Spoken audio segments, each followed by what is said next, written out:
Welcome back to chapter 18. 18. Welcome back to chapter 18. We're talking about nutrition and metabolism.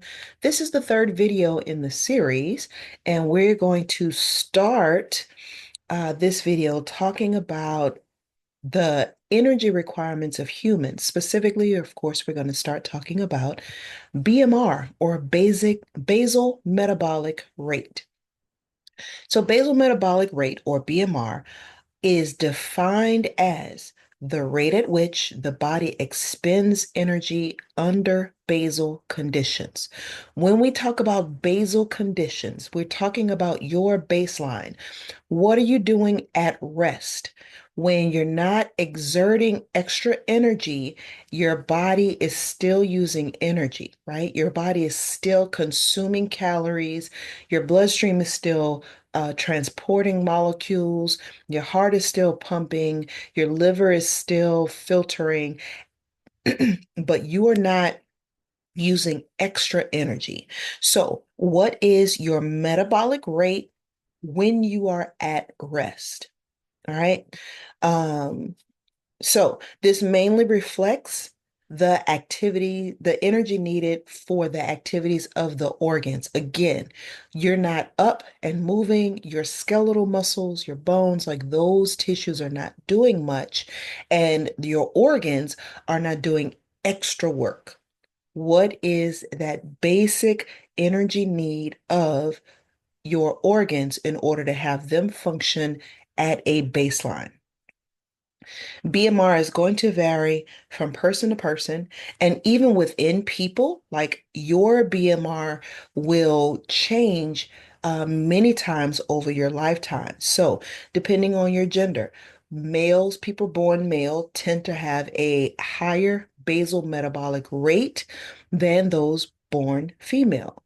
Body size, someone who is smaller, like a toddler, their BMR well, that's interesting. They may actually be higher than you or me, depending on the size of their body. But given that a person that is bigger, you have more to do. So body size will have an effect on it. Body temperature. People who run hot, remember we said that um, when we are using those bonds, when we're creating energy by breaking bonds, a side effect of that is heat. So your body temperature is partially an indicator of your BMR. People who run hot tend to have a higher BMR than those who run colder. Thyroid hormone activity. Remember, one of the big functions of thyroid hormone is the rate of metabolism. So if your thyroid hormone is more active, your BMR is going to be higher or more active. If your thyroid hormone is less active or your thyroid is less active, then your basal metabolic rate will tend to be lower. Maintaining a BMR requires the body's greatest energy expenditure. So your body tends to use the most energy in maintaining a BMR. Your body needs energy for several things. Part of it is to maintain your steady BMR. So, the amount of energy that you use at rest, remember your organs are still working. They're just not working as hard as they could because you're at rest. To support muscular activity, to have your skeletal muscles do all the wonderful things they do, even if it's just getting you to and from class. That takes more energy. To maintain body temperature. So, in order to have your organs be comfortable at a certain temperature, typically we say 98.6. Um, you need to burn a certain amount of calories. And remember, that is measured in heat being produced by the breaking of the bonds of ATP. And obviously, for the growth of children and for pregnant women who are building children, they have to maintain or use more energy because they're actually building humans. Excuse me. So these are examples of how many calories are used per hours of each activity. You see that walking upstairs for 1 hour uses more energy than sitting at rest. It uses 10 times more energy. So if you want to start burning 10 times more energy than you do at rest, walking upstairs would be a great way to do that. Running or jogging, swimming, any of these that are more than just your basic everyday sitting around or just getting undressed and dressed will increase how many calories your body is utilizing. Um, how many calories your body is utilizing, how much heat your body is producing, which is an indicator of how much how many of those bonds are being broken in order for your body to utilize that energy. So, energy balance. Energy balance exists when your caloric intake from food equals the caloric output. So, just like nitrogen balance, the key word is balance. What's coming in equals what's going out when you have balance. All right.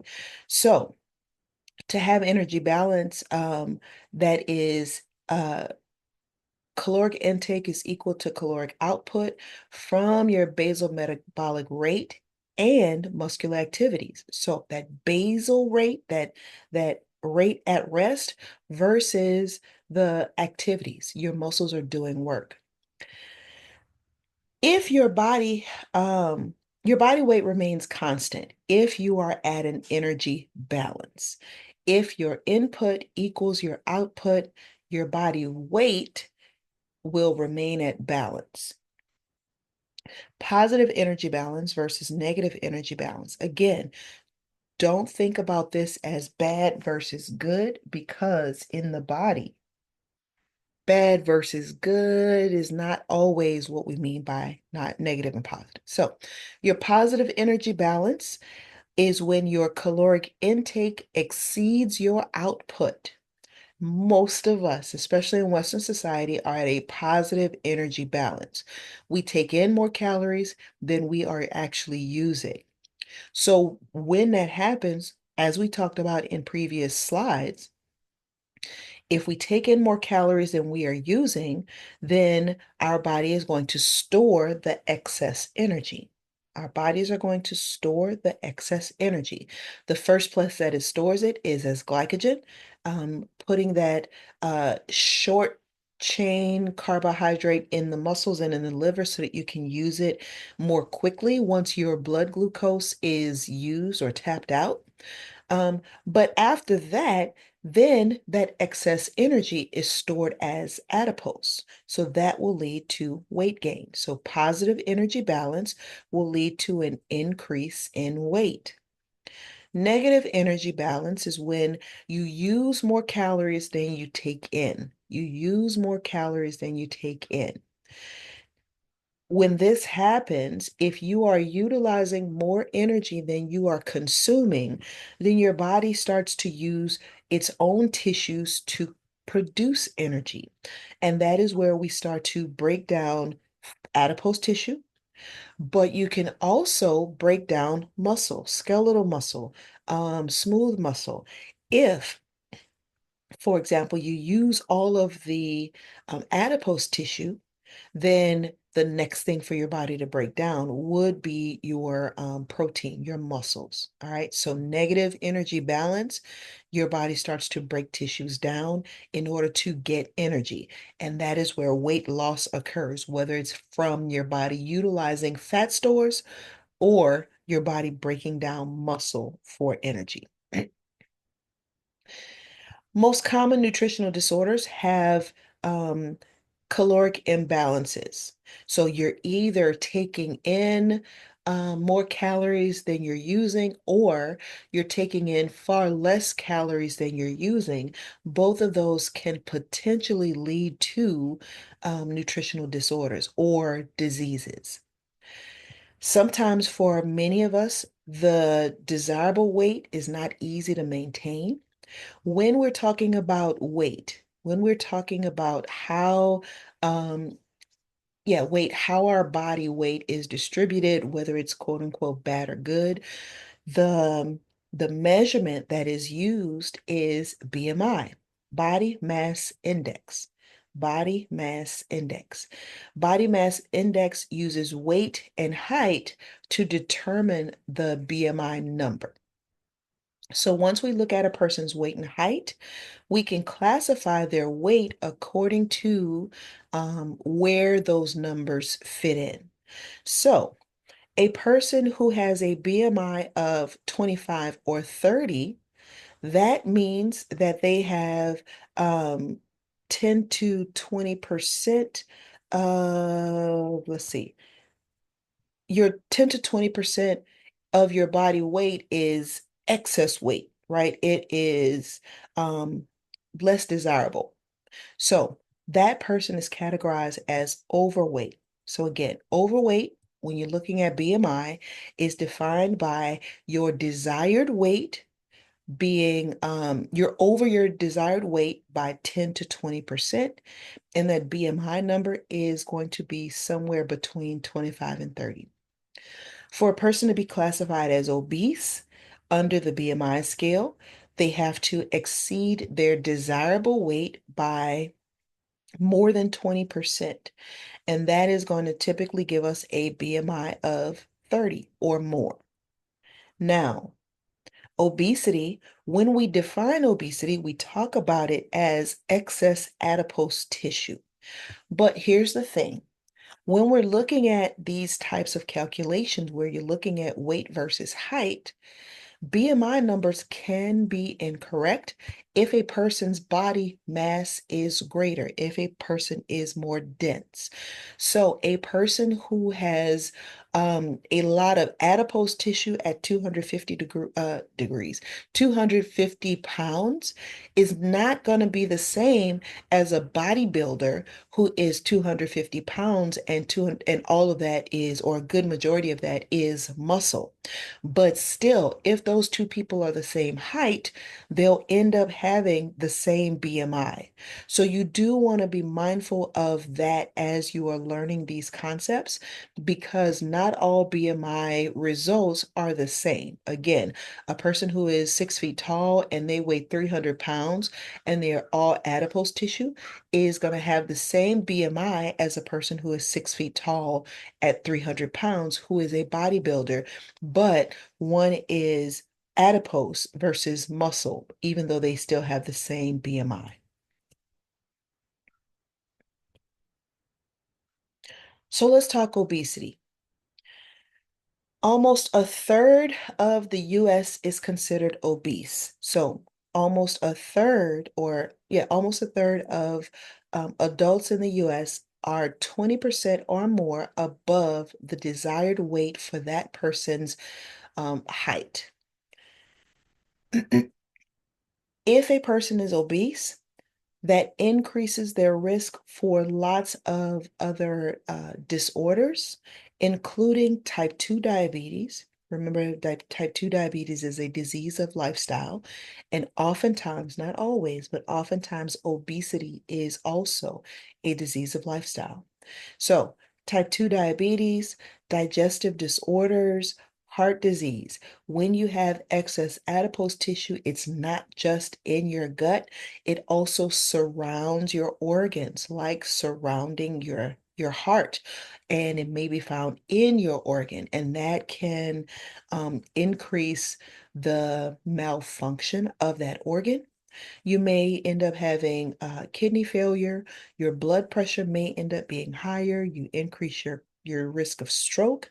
You also increase your risk of certain cancers. So, whether or not obesity causes these conditions, or if the same conditions that cause obesity are the same conditions that cause many of these other disorders, know that they tend to go hand in hand. The more obese a person is, the more likely they are to develop some of these other disorders.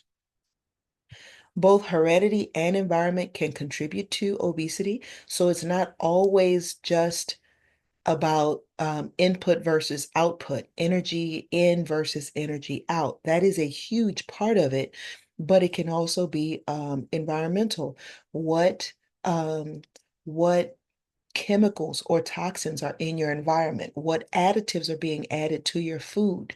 What additives are in your water? How much pollution is in the air? That can also have a huge impact on whether or not your body stores fat. For example, if you have fat soluble chemicals in your air, water, or food, and maybe your body doesn't know how to process it, or your body doesn't have the time to process it, then it's going to hold on to some fat and store those fat soluble chemicals to be able to process it later. It doesn't know what to do with it. It doesn't want to make you sick, so it puts it away in fatty tissue for later. I'll deal with that later, right? And so that can be a reason why your body is storing fat.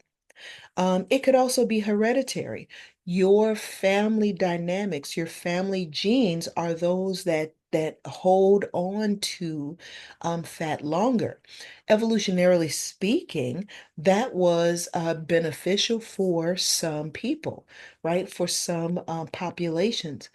If they often had, excuse me, if they often had periods of famine, periods where they did not have food to eat in those moments, then that adipose tissue, remember that's potential energy, then they were able to tap into adipose to sustain their lives until the next meal. And that was beneficial for the what's the word I'm looking for the life of that population of people. So their genes held on to that. And so for some of us, we tend to run more on the heavy side because of genes, right, versus environment. And many of us, it's both. Certain genes are involved in the control of hunger and satiety. Satiety means feeling satisfied, feeling satiated, feeling full, all right, by the hypothalamus. So certain genes are involved in that feel the control of whether or not you're hungry versus whether or not you feel full. To treat obesity, you want to start with diet and exercise because obviously it is a disease of lifestyle for most of us. So, changing how you eat, changing the amount of food you eat, changing the amount of calories that you put in, decreasing the amount of environmental toxins, so foods that have things like excess sugar, preservatives, food colorings, additives, all of that stuff. If you decrease how much of that you're putting into the body, that can help. Decrease the amount of calories that you're putting into the body. That can help. And increasing the amount of calorie usage by your body by increasing movement and exercising, that can help. This should be number one for anybody trying to decrease their body fat percentage. They have also started to produce drugs that can help with weight loss, but do know that many of these have side effects. Oftentimes, they are harmful. And then there are surgeries. Bariatric surgeries are those surgeries that are used to treat obesity. They literally go in and cut the fat out. And the bariatric surgeries, well, they can cut the fat out, but they can also go in and just decrease how much you eat. So when you have surgery that will cut off part of your stomach or restrict how much your stomach can expand, you're literally decreasing caloric input. All right, you're basically forcing a body to eat less. So diet and exercise still proves to be the best way because otherwise this diet part is going to happen through surgery. So you're still doing it, you're just also cutting off or restricting part of your digestive system, which in and of itself can also have negative effects, even though you can lose weight. So let's talk about how your appetite is controlled. Appetite is defined as the drive that compels us to seek food out. So when you say, "Oh, I'm hungry, I want to eat X, Y, and Z," that is appetite. The control centers for appetite are located in the hypothalamus. You use several different types of hormones and neurotransmitters in order to help control your appetite. So, insulin. We know that insulin is produced by the pancreas in response to how much sugar ends up in your bloodstream from those simple and those complex carbohydrates, simple sugars and complex carbohydrates that you eat. Your pancreas will secrete insulin to take that sugar and bring it into cells. So the job of insulin is to bring glucose into the cells to use as immediate energy, and whatever is excess, it will bring those into those adipocytes to use as energy later. The next hormone is leptin.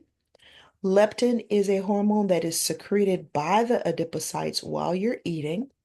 So, what leptin does, as you're eating, your fat cells will start to secrete leptin. Leptin is a hormone that acts on the hypothalamus to suppress eating. So, as you're eating, eventually you start to feel full. Your appetite decreases because those fat cells are basically telling your brain, your hypothalamus, "I have enough food. We don't need any more. Let's stop. Let's stop eating." So your appetite decreases. This is why it's important to eat your food more slowly, because you want to give those adipocytes time to release enough leptin to tell your body that you're full, and that way you can actually decrease how many calories, how much food you're taking in. Leptin also works to inhibit the release of neuropeptide Y. Excuse me. So let's talk about neuropeptide Y. Neuropeptide Y is a neurotransmitter. It's secreted by the hypothalamus in response to another hormone, and neuropeptide Y stimulates appetite. So when leptin is released and leptin hormones levels are high enough, they will suppress neuropeptide Y. Basically, that is that feedback loop. Neuropeptide Y is telling your body, "I need more food, so let me increase your appetite." Leptin is saying, "I have enough food. We need to suppress the appetite, so we're stopping neuropeptide Y." Then the last one on this page is ghrelin. Ghrelin. Ghrelin is a hormone secreted by the stomach itself. Ghrelin enhances appetite by causing neuropeptide Y secretion. So, when your stomach knows that it's been empty far too long, it wants some food, it is going to secrete ghrelin. That ghrelin is then going to go into the bloodstream. Remember, that is what a hormone is. A hormone is a chemical secreted by a endocrine organ directly into the bloodstream so that it can move to another point in the body. So that ghrelin is going to go to the hypothalamus to stimulate the hypothalamus to secrete neuropeptide Y. And again, that's going to going to stimulate your appetite. That's going to make you hungry.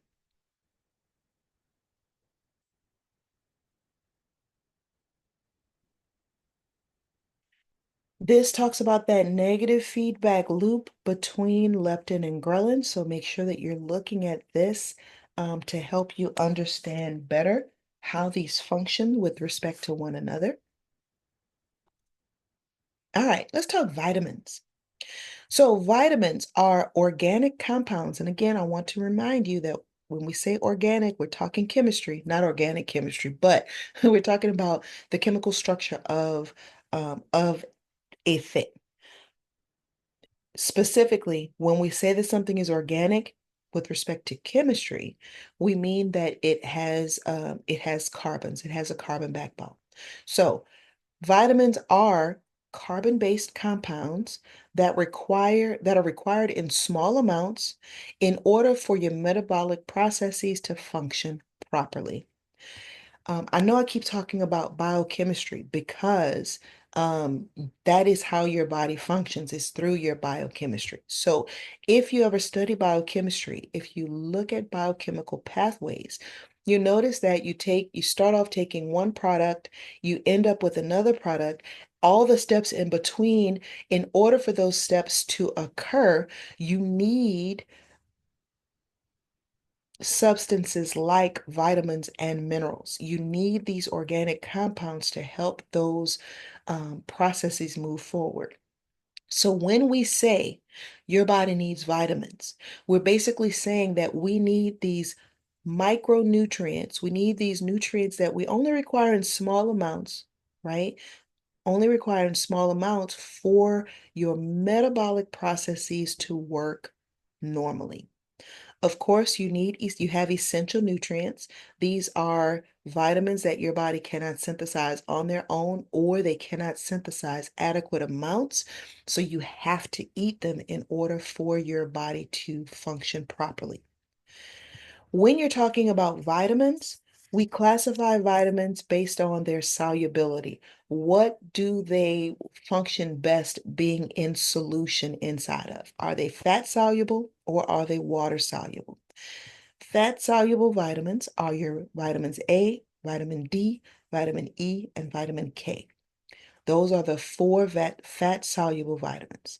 Water soluble vitamins are all the B vitamins and your vitamin C. Remember, oil and water don't mix, right? So, in order for your body to take in fat soluble vitamins, you have to eat at least enough lipids to have those fat soluble vitamins to absorb in the lipid and then take that lipid up into your body. But that doesn't necessarily mean you have to have a lot of it. It just needs to be present. All right, so let's talk about fallacies versus fact. I want you to look up the word fallacy, right? So you can know what we mean. The fallacy is that the more vitamins, the better. The fact is, too much of a water-soluble vitamin results in the excretion of the vitamin through urination. Because it's water-soluble, your body gets rid of excess through urination. But from a naturopathic standpoint, from a holistic health standpoint, I personally would rather have far more water-soluble vitamins than my body needs and then have my body excreted through urination than to have far too little of these necessary vitamins. And then some of my biological, biochemical pathways are not able to move forward. Fat-soluble vitamins are a little bit different because you have certain fat-soluble vitamins. If you have too many of them, you're not going to excrete it through urine because water and oil don't mix. So these will have to be excreted through feces. Oftentimes, if you have too many fat-soluble vitamins, your body will retain that. Remember, I talked about fat-soluble toxins that um, your body will do the same thing with fat-soluble vitamins. So let's say you are taking high doses of vitamin D, right? If your vitamin D levels are low, then your doctor might prescribe vitamin D, might prescribe you to take it. If you take very, very high amounts, that can become problematic, and your body can potentially be harmed by having too much vitamins A, D, E, or K. Some of those will be stored in your adipose tissue, and they can cause problems. So, um, yes, having too much of anything can potentially be a problem, but depending on how your body excretes it, your body may just get rid of the excess.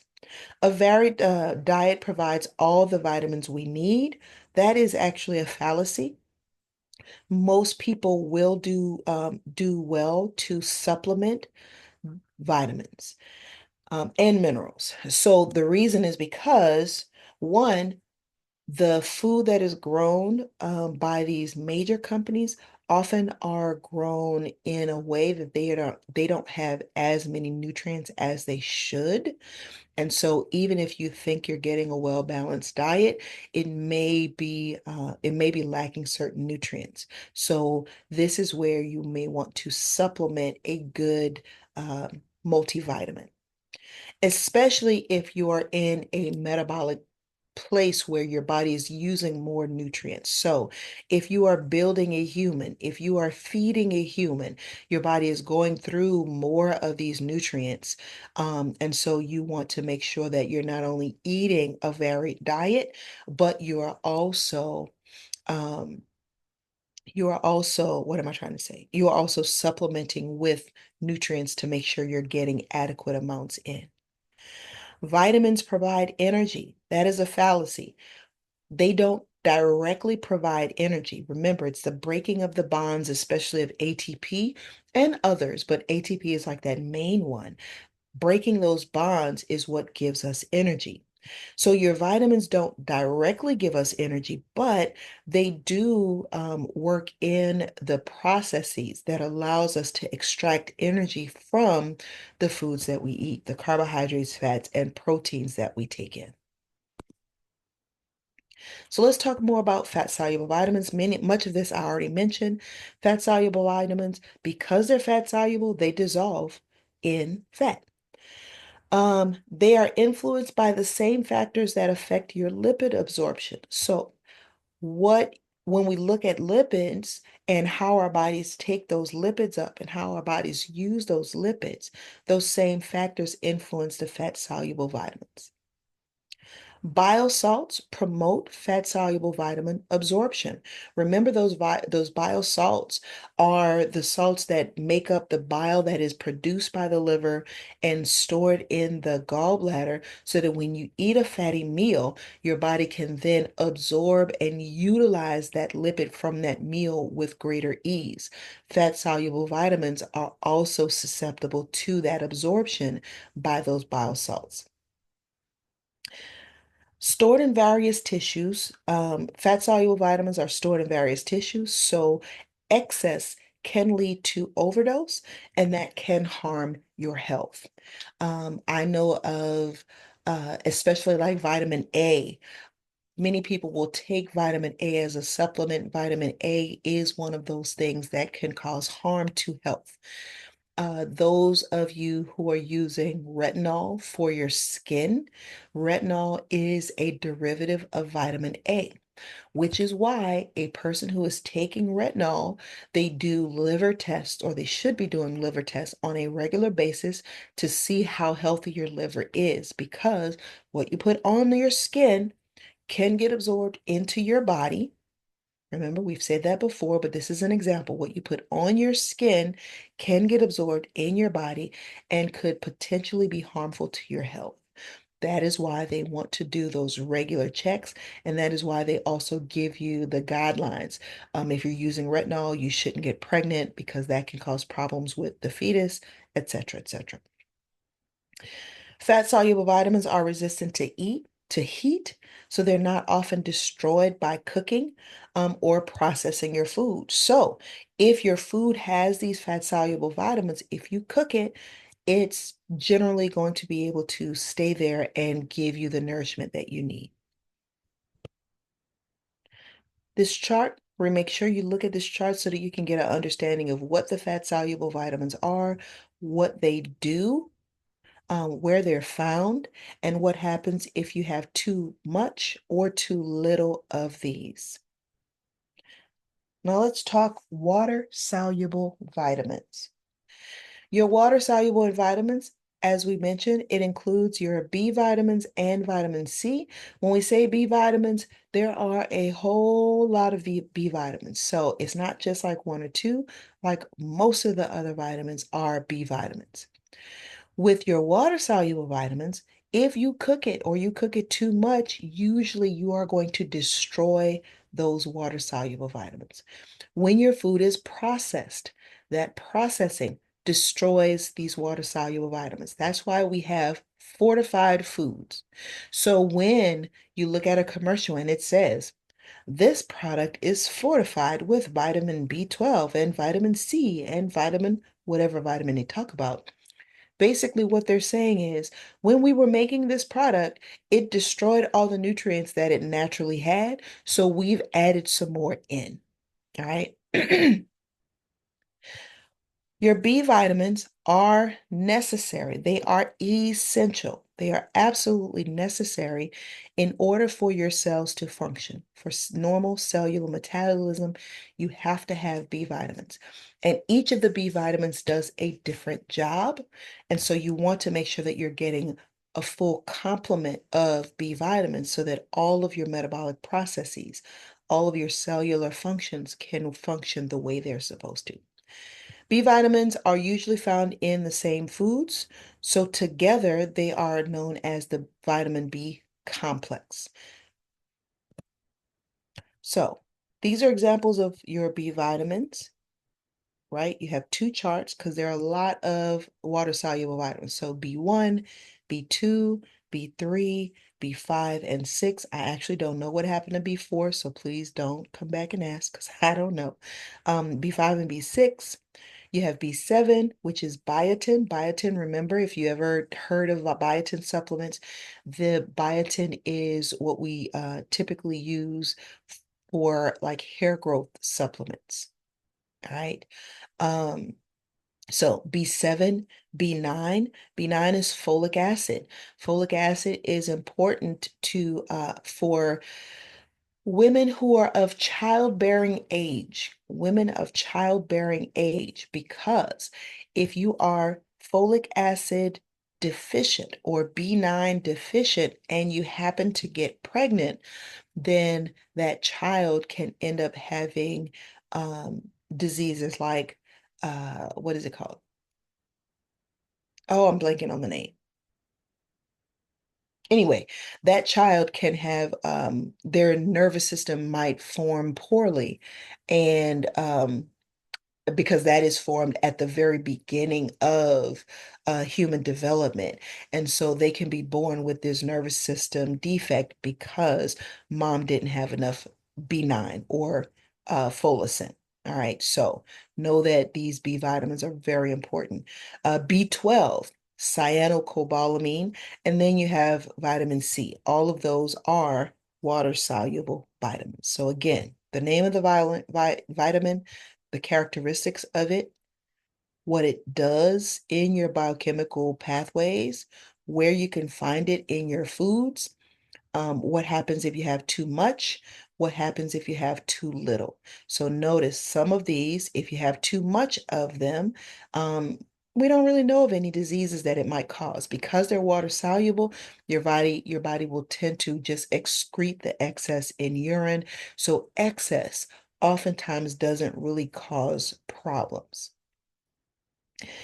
For vitamin C, if they get too much, it could potentially cause or exacerbate gout and increase kidney stone formation. But that doesn't mean that vitamin C is causing gout or kidney stones. It just means that if a person has these conditions, having too much vitamin C can potentially lead to or exacerbate these conditions. But if you have too little vitamin C, you can end up having scurvy, like pirates in way, way back in the day did. And what that does, what scurvy looks like is you end up having more infections because your immune system is not functioning well. Your skin won't heal wounds as quickly because you don't have vitamin C. So the moral of the story is eat your leafy green vegetables. Minerals. Minerals, you know what? Let's start talking about minerals in the next video. So we'll stop here.